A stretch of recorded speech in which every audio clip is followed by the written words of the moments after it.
वानर राज बाली किष्किंधा का राजा और सुग्रीव का बड़ा भाई था।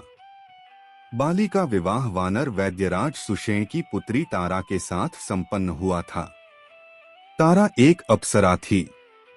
बाली के पिता का नाम वानर श्रेष्ठ ऋक्ष था। बाली के धर्मपिता देवराज इंद्र थे। बाली का एक पुत्र था जिसका नाम अंगद था। बाली गदा और मल्ल युद्ध में पारंगत था। उसमें उड़ने की शक्ति भी थी। धरती पर उसे सबसे शक्तिशाली माना जाता था। रामायण के अनुसार बाली को उसके धर्मपिता इंद्र से एक स्वर्ण हार प्राप्त हुआ था। इस हार की शक्ति अजीब थी। इस हार को ब्रह्मा ने मंत्रयुक्त करके यह वरदान दिया था कि इसको पहनकर बाली जब भी रणभूमि में अपने दुश्मन का सामना करेगा तो उसके दुश्मन की आधी शक्ति क्षीण हो जाएगी और यह आधी शक्ति बाली को प्राप्त हो जाएगी। इस कारण से बाली लगभग अजेय था। बाली ने अपनी शक्ति के बल पर दुदुम्भी, मायावी और रावण को परास्त कर दिया था। बाली ने अपने भाई सुग्रीव की पत्नी को हड़पकर उसको बलपूर्वक अपने राज्य से बाहर निकाल दिया था। हनुमान जी ने सुग्रीव को प्रभु श्री राम से मिलाया। सुग्रीव ने अपनी पीड़ा बताई और फिर श्री राम ने बाली को छुपकर तब तीर से मार दिया, जबकि बाली और सुग्रीव में मल्ल युद्ध चल रहा था। चूंकि प्रभु श्री राम ने कोई अपराध नहीं किया था, लेकिन फिर भी बाली के मन में यह दंश था कि उन्होंने मुझे छुपकर मारा।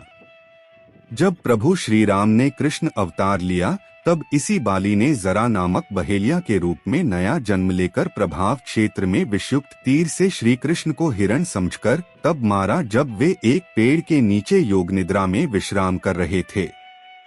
दरअसल श्री कृष्ण ने द्वारिका में अपना निवास स्थान बनाया और सोमनाथ के पास स्थित प्रभास क्षेत्र में उन्होंने देह छोड़ दी।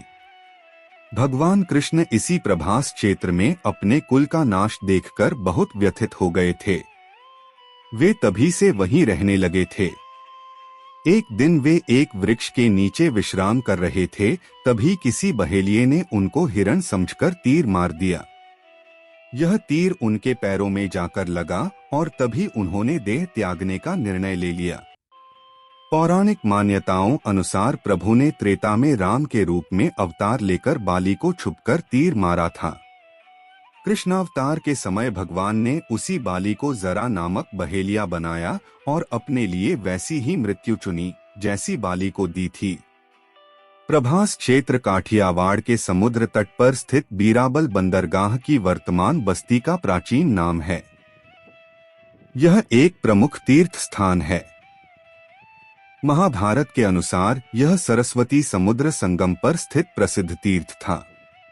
यह विशिष्ट स्थल या देहोत्सर्ग तीर्थ नगर के पूर्व में हिरण्या, सरस्वती तथा कपिला के संगम पर बताया जाता है। इसे प्राची त्रिवेणी भी कहते हैं। इसे भालका तीर्थ भी कहते हैं।